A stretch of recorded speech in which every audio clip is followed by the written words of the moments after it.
Drop shipping के हवाले से जो बात हो रही थी उस हवाले से दो बातें गुजारिश करना चाहता हूँ। बिल्कुल कहिए।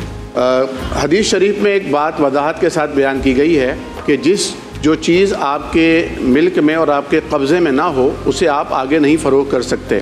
ठीक है। और उसकी बुनियादी वजह वही है डॉक्टर साहब ने बयान की, डॉक्टर कादरी साहब ने, कि उसमें गरर का, धोखे का जो बुनियादी खदशा हुआ करता है वो इसमें मौजूद है, क्योंकि आपको क्वालिटी का पता नहीं है जब तक वो आपके पास नहीं है। अब यहाँ इस सूरत में चूँकि आजकल ड्रॉप शिपिंग एक बहुत बड़ा कारोबारी जरिया है और उन लोगों को पता होता है कि जिन्होंने जहाँ से उनका क्लाइंट है ना, उसको जहाँ से वेयर हाउस से उनसे जान पहचान होती है, वो काम उन्हीं लोगों के साथ करते हैं जिनके पास उस खास क्वालिटी का प्रोडक्ट होता है। तो तीन सूरतें हैं जिन सूरतों पर अमल करके हम इसे बासानी कर सकते हैं। पहला तो है वकाला, यानी वो एजेंसी होल्डर हो और वो उनका एक मिडिल मैन बनकर वो काम कर रहा हो, उसमें उसको कमीशन मिलेगा।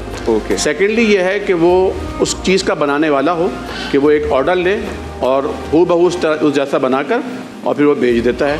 और तीसरा ये है कि वो अपने पास माल मंगवाता है और फिर माल मंगवाने के बाद रोक कर फिर उसे आगे भेज देता है।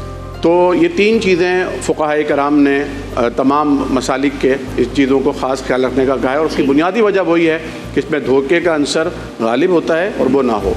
और जहाँ तक आपका ये सवाल था, इसमें एक चीज़ ऐड कर दूँ, आजकल होता क्या है जो हमने सुना है, ज़ाहिर कि आज तक किया तो नहीं है।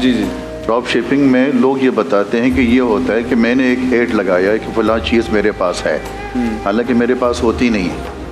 ऑर्डर आता है तो फिर मैं तलाश करता हूँ कि वो कहाँ है। बिल्कुल ऐसा ही है।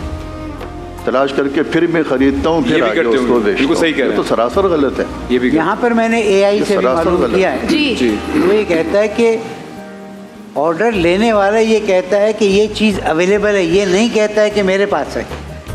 ठीक है। अगर वो ये कहे कि मेरे पास है तो आपकी बात, और अगर वो कहे ये चीज़ अवेलेबल है और उसे पता होता है ये चीज़ें कहाँ पर हैं।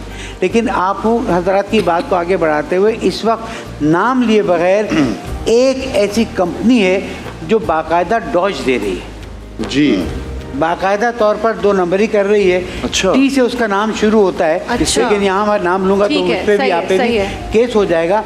इसलिए पाकिस्तान में खुदारा फेलन ऑनलाइन शॉपिंग या ड्रॉप शिपिंग का काम न करें, वरना क्वालिटी भी जाती है, पैसा भी जाता है। Thank you. अच्छा, इसमें एक और भी चीज़ है, एक ऑप्शन देते हैं राबिया बहन जी, बताइए, कि जब वो शय आपके पास पहुंचती है, अगर आप मुतमईन नहीं है तो वापस कर सकते हैं। ये एटी वाले नहीं देते। तो चल, जिसकी तरफ आप इशारा कर रहे हो सकता है वो ना। ब्रेक में अब मुझे बहुत क्यूरियोसिटी हो रही है कि टी कौन है। आप ऑफ कैमरा पूछ लीजिएगा। ऑफ कैमरा पूछूंगी। लेकिन वो उसमें जब ऑप्शन अगर ये है कि अगर शय में कोई ऐब आप देख रहे हैं और वो आप पसंद नहीं कर रहे तो आप उसको वापस कर दीजिए, तो वो तो दुरुस्त है, वहाँ तक तो ठीक है। लेकिन अगर ये पता चल जाए ये धोखाधड़ी में है तो कोशिश कीजिए ना लीजिए। अच्छा, अब ऑनलाइन शॉपिंग की बात हो रही है तो एक और चीज़ भी, मैं अगर किसी ने कोई सामान ऑर्डर किया और उसके टर्म्स एंड कंडीशंस में ये लिखा हुआ है कि इसकी रिटर्न पॉलिसी नहीं है, लेकिन जब आपने घर पे रिसीव किया कैश ऑन डिलीवरी पे, आपको उसकी क्वालिटी अच्छी नहीं लगी, आपने वो खोल भी दिया, देख भी लिया और अब आप उस राइडर को कहते हैं कि वापस लेके जाओ। अक्सर और बेशतर ये राइडर्स रो रहे होते हैं। वो एक फेसबुक पर ग्रुप है, उस पर ये पोस्ट आ रही होती है कि जी हमारे पैसे कट गए, कंपनी वाले ने कहा आप लेकर गए, आपको पैसे लाने थे, इसकी रिटर्न पॉलिसी नहीं है। तो फिर इसका किस पर जाएगा ब्लेम? पहली बात तो ये है कि जो टर्म्स एंड कंडीशन लिखी होती है इतनी बारीक लिखी होती हैं कि आप मैग्नीफाई ग्लास लगा कर भी उसे नहीं पढ़ पाते हैं। और वो कहते हैं यहाँ साइन कर दें, यहाँ कर दें, यहाँ कर दें, और यहाँ तो एक्सेप्ट करना पड़ता है डिजिटलाइज में। तो ये एक बहुत बड़ा प्रॉब्लम है। वाज़ेह होना चाहिए, क्योंकि कारोबार के अंदर हर चीज़ वाज़ेह होनी चाहिए, तभी वो हलाल होगा और तभी वो बेहतरीन कारोबार कहलाएगा। इसीलिए डीडी परफ्यूम्स निकाला है मैंने। दूसरी बात यह है दानिश भाई कि पूरी बैनुल-अक़वामी दुनिया में रिटर्न पॉलिसी मौजूद होती है और सरकार दो आलम सल्लल्लाहु अलैहि वसल्लम ने भी इसकी हिमायत की है, इसको अलाउ किया है। तो रिटर्न पॉलिसी आपके कारोबार को तरक्की देने का जरिया है। तो जितने भी इस तरह के कारोबार करने वाले उन लोगों को चाहिए कि ये पॉलिसी रखें, रिटर्न पॉलिसी रखें। ये इसलिए नहीं रखते, उन्हें मालूम है कि देखने के बाद